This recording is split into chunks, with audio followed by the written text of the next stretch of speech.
Coucou, bienvenue chez les Romantrices. Aujourd'hui, on va vous parler des Yakuza tome 2, donc l'héritier, de Aya Estrella aux éditions EH. Voilà, alors on est sur des genres de dark romance, mafia japonaise, tout comme le premier tome. Ouais. Alors on est sur des tropes de slow burn, reconstruction, de soulmates, de touch her and you die, Ouais. vraiment dans les mêmes tropes qu'on a pu retrouver, on va dire, sur le tome 1. Ouais. Avec l'impératrice. Dans la même continuité. Au niveau des trigger warnings, donc là, attention, on est vraiment sur un livre interdit au moins de 18 ans et même public majeur très averti, parce qu'on aborde des scènes très difficiles. Qui sont explicites, donc notamment on a beaucoup de violence physique et psychologique et en tout genre. On a un viol qui est quand même décrit.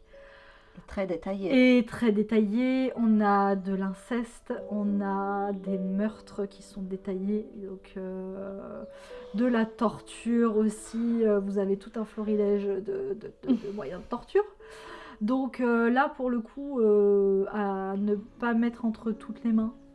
Et voilà. Tout à fait. Donc, on suit la continuité du tome 1 et on rentre tout de suite dans une lecture tellement oppressante au début du livre, parce que du coup, Nikita est emprisonnée par son frère, où elle subit les pires tortures, qu'on puisse imaginer. Mais pas que physique, hein, vraiment de la torture psychologique, elle est tellement... Mais c'est affreux. C'est prégnante, vraiment... C'est affreux, et puis on se sent vraiment, mais vraiment dans cette oppression au bout de 30 pages, quoi, j'ai envie de dire. Au bout de 30 pages. Mais l'écriture, il fait beaucoup, parce que le talent d'Aya Estrella pour... d'écrire les choses horribles et transmettre les émotions et transmettre vraiment ce que le personnage vit, c'est au bout de 50 pages en fait, on pleure. Oui. Littéralement, j'ai fait un vocal à Patricia. Tout à fait. Je lui disais, mais est-ce que toi aussi tu as ressenti ça dès les premières pages? Est-ce que toi aussi tu as l'impression d'avoir un poids sur la poitrine en lisant les premières pages? Et elle m'a dit oui, c'est oppressant, c'est lourd, c'est pesant. Et j'avais jamais ressenti ça avec un livre. Ouais. Enfin, je sais pas toi, mais moi ça m'avait jamais... J'ai jamais ressenti ça avec un livre. Ouais, c'est la première fois. C'est vraiment très bien écrit, très bien détaillé. On a l'impression qu'on est avec Nikita dans cette cave, quoi. Qu'on est là en spectateur, en train de voir ce qu'elle est en train de subir. Et un spectateur démuni, enfin c'est juste, on peut rien faire. On subit. Donc en effet, voilà, le livre commence de cette façon-là. Donc c'est pour ça, tu l'as bien mentionné juste auparavant, les trigger warnings, il commence tout de suite. Tout de suite. Tout de suite. Vous n'avez pas le temps de respirer.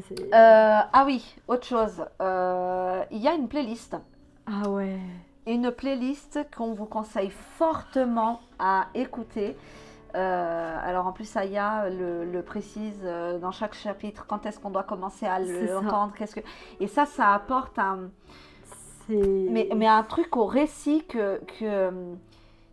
alors c'est tellement émouvant, c'est tellement intense, c'est tellement... Mais en plus avec la musique en boucle... C'est vraiment hyper bien choisi. Enfin, ouais. Alors on vous conseille vraiment de le lire avec cette playlist derrière, en fond, parce que ça vaut vraiment le coup. Donc évidemment, on sait que Nikita ne va pas rester prisonnière de cette cave toute sa vie.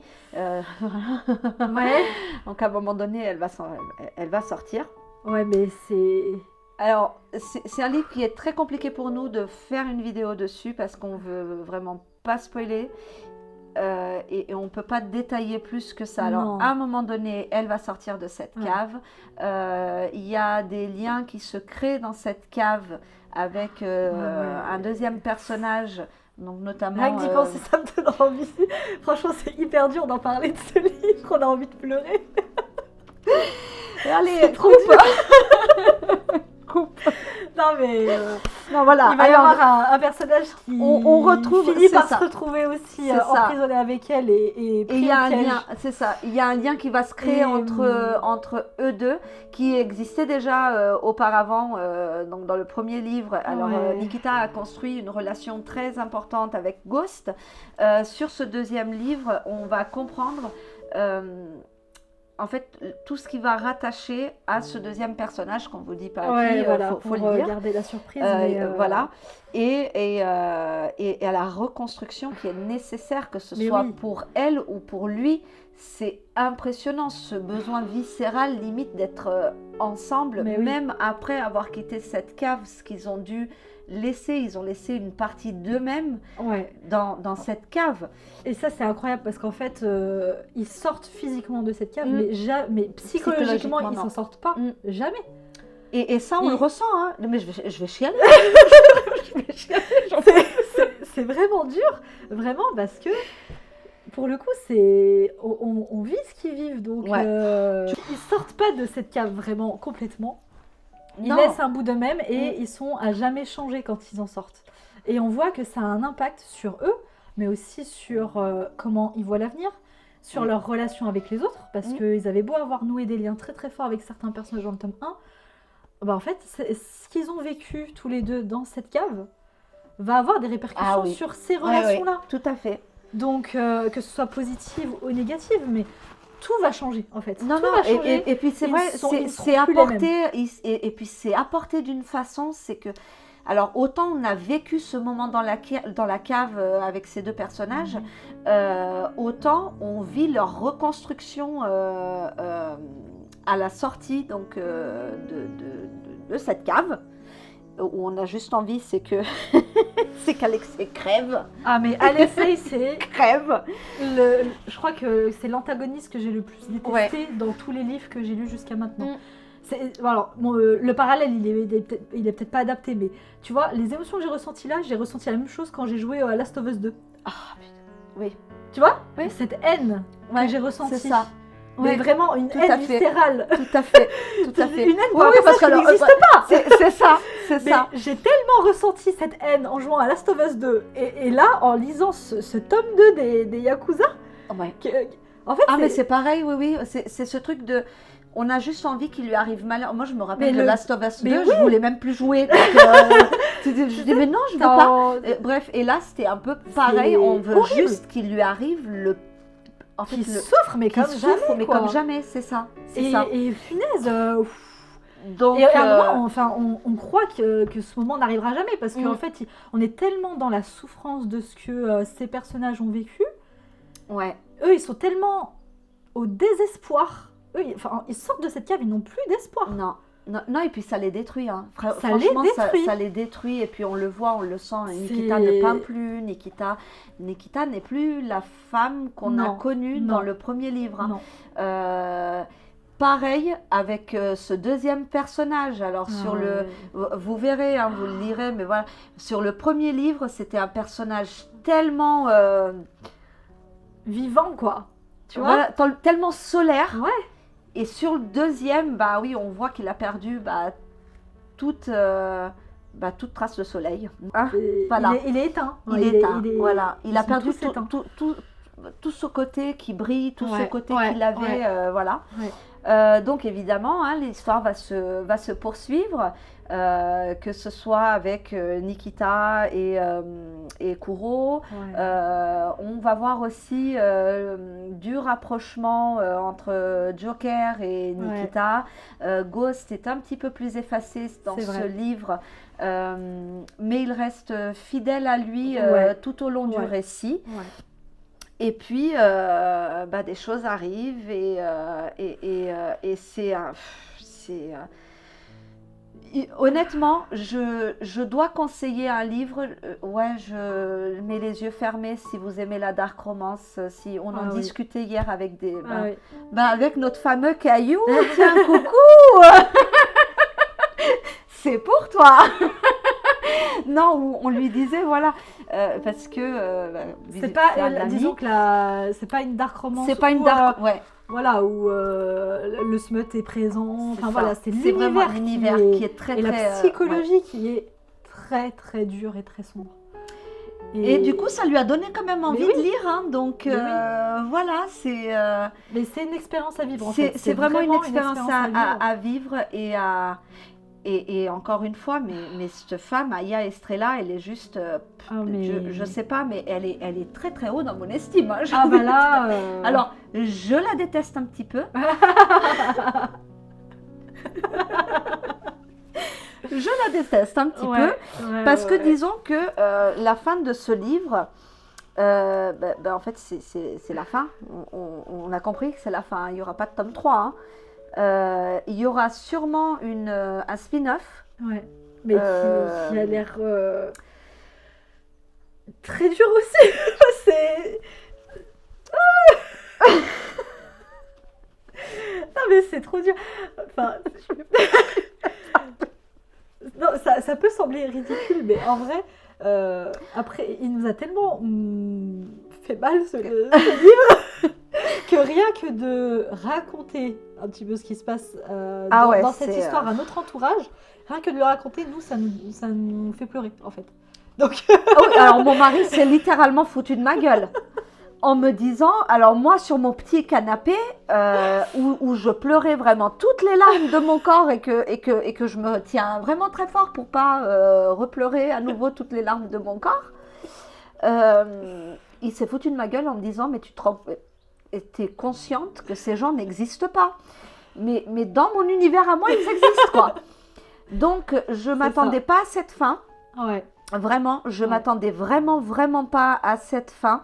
C'est une fin qui est douce amère, comme on dit. Enfin, tu vois, c'est pas le happy end, c'est pas non plus complètement négatif.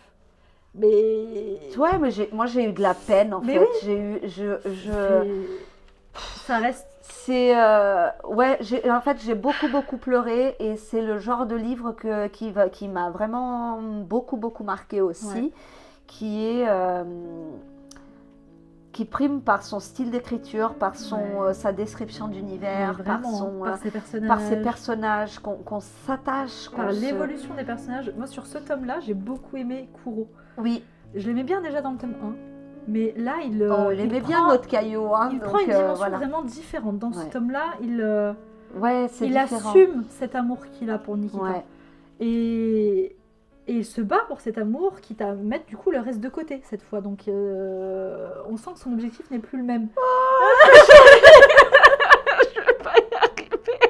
Et c'est un amour qui est inconditionnel quoi. Enfin, il est prêt à tout pour ça.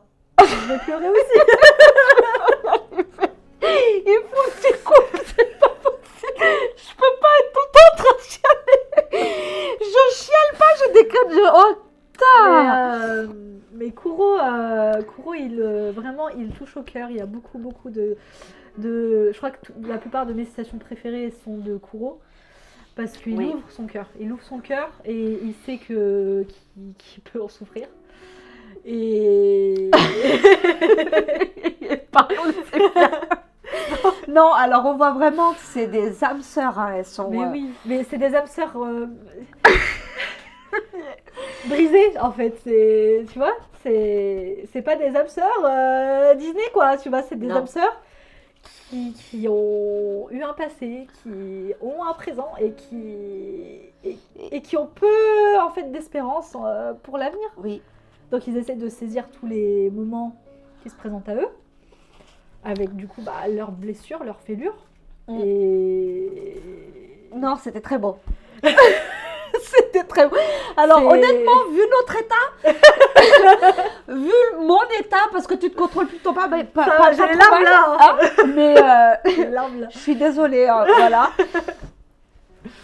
C'est vraiment pas une histoire qui laisse indifférent, mais vraiment pas. Non, faut y aller, mais faut y aller vraiment, hein. Faut y aller vraiment, mais vraiment. Donc, au niveau de nos notes, parce que je pense il faut quand même noter et qu'arrivé à un moment, on veut pas. Je crois que c'est le livre qu'on a le moins décrit tellement... On a surtout décrit ce qu'on a ressenti pour le coup, mais... Tellement, voilà, il faut y aller. Il faut juste le vivre. On ne peut pas vous expliquer ce qui se passe dedans. C'est ça, il faut le lire. Au niveau de nos notes... alors, si j'ai eu un énorme coup de cœur, alors je me rappelle très bien le tome 1 des Yakuza, donc l'impératrice a été mon premier coup de cœur pour l'année 2026, qui m'avait laissé un cœur bien en miettes et que j'avais beaucoup apprécié. Celui-ci est puissance 10, je ne peux pas mettre plus haut parce que nos notes s'arrêtent à 5. C'est pas un cœur en miettes, c'est une âme en miettes, littéralement, c'est ce que j'ai écrit dans mon avis. C'est la plus grosse claque que je me suis prise au niveau littéraire cette année. Et même peut-être, je dirais même peut-être depuis plusieurs années. C'est une énorme claque, voilà, c'est vraiment une âme en miettes pour ma part. Complètement. Je ne peux pas dire mieux, c'est la même chose. Enfin, quand un livre vous fait pleurer au bout de la 50e page, j'ai pleuré avant. Qui vous tient en haleine pendant tout le reste du bouquin, qui vous fait encore pleurer bien 2-3 fois. Jusqu'à la fin. Ah, mais la fin, elle était... En fait, nous, c'est ce qu'on demande. On lit pour ressentir des choses. Même du coup, si c'est des émotions négatives, en fait. C'est ça. Mais c'est même pas une question d'être... Tu vois, c'est même pas... C'est pas une émotion négative. Non, le fait qu'on pleure, j'ai même envie de dire, c'est positif. C'est-à-dire que nous, ce qu'on recherche, et c'est ce qu'on le dit, c'est lire, ressentir et pouvoir oser le dire. Et ce livre a réussi à nous faire ressentir, mais à puissance 1000, quoi. C'est ça, mais dès les premières lignes, c'est ça qui est fort, en fait. C'est ça. Mais en fait, cette biologie, je veux juste la rencontrer, Aya. C'est clair. Alors, si jamais tu viens en Isère, on est là. Pour qu'on puisse en discuter, vraiment, ça serait pas mal. J'ai une grande admiration pour l'autrice. Pour l'autrice, c'est juste formidable, quoi. Pour arriver à transmettre ce genre d'émotions à travers des mots, des phrases, un écrit, c'est... Des citations. C'est un talent qui est incroyable. Et tout, je veux dire, tout est parfait. C'est-à-dire que le texte est parfait. C'est ça. Les citations choisies pour les chapitres sont parfaites. La playlist est parfaite. Enfin, oui, alors parce qu'on continue, en effet, dans le même genre que sur le premier tome, c'est-à-dire qu'au début de chaque chapitre, on a une citation du monde... Dans presque tous les chapitres. Dans presque tous les chapitres. Et j'étais tellement heureuse. Tout à fait. Il ne mérite pas. En effet, il ne mérite pas. J'ai dit, c'est très bien. C'est très bien. Voilà, on a beaucoup aimé. C'est vraiment, petit clin d'œil parce que c'était vraiment super sympa. Toujours ces citations en début de chapitre, toujours très juste. Et qui nous prépare un petit peu à ce qui va suivre, quoi, dans le chapitre. Donc c'est très bien. Au niveau donc de la spicy, on reste sur une chaleur douce, hein, encore une fois, c'est ce qu'on disait tout à l'heure, c'est de la dark romance qui n'est pas forcément centrée sur le smut entre les protagonistes ou entre voilà, c'est pas du tout ça, c'est vraiment l'univers qui est très sombre. Alors il existe quelques scènes mais qui apportent vraiment quelque chose, hein. Ça apporte vraiment quelque chose aux personnages, à la reconstruction de ces personnages, au lien qu'il y a entre eux, à ce partage qu'ils ont tous les deux, et qu'on espère vraiment juste qu'ils aient leur happy end. Voilà. Donc au niveau de la note Babelio, on est sur un 4,55. Donc quand même aussi très très largement apprécié du public. Donc voilà, on a le cœur lourd encore, mais pourtant ça fait un moment qu'on l'a lu, hein, ça y est, mais en fait c'est un livre qu'on n'oubliera jamais. Non, je pense pas, je pense pas. Et je suis quand même curieuse pour ce spin-off. Je suis curieuse aussi. Parce qu'en effet, il y a quand même un nouveau personnage qui intègre la bande, qui est assez sympa, la découverte. Et qui a vraiment son importance, il arrive à prendre sa place dans le groupe et on s'attache à ce personnage. Et on s'attache et je pense qu'on en saura un petit peu plus malgré que voilà, je pense pas que le spin-off soit centré sur lui, mais je pense qu'il fera quand même quelques allusions à lui. Et j'ai très très hâte de continuer à découvrir la plume d'Aya. Clairement. Parce que si c'est ça dans tous les bouquins. Viens à la maison, on discute autour d'une petite tasse de thé, de café, on sortira les mouchoirs, il n'y a pas de problème. Voilà. Donc on va quand même vous montrer ce bel exemplaire du tome 2, parce que le premier était quand même déjà magnifique aussi, mais le deuxième, voilà, il est très très beau, pareil, avec un jaspage. C'est incroyable. Si on réunit les deux. On a attention aux yeux. Voilà. Donc une duologie. Une belle duologie. Et, très très belle pour les collectionneurs aussi. Très très belle. Et vraiment, voilà, c'est à avoir dans sa collection. À avoir dans sa bibliothèque, quoi, parce que... Oui. Donc, en effet, si vous l'avez lu, si vous avez ressenti autant que nous, n'hésitez pas à nous laisser un commentaire, à vous abonner, à nous suivre aussi sur les réseaux sociaux. Et voilà, aujourd'hui c'était pas une vidéo facile, mais non. Mais voilà, on reste sur notre slogan. Donc chez les romantrices, c'est lire, ressentir et oser dire. À bientôt.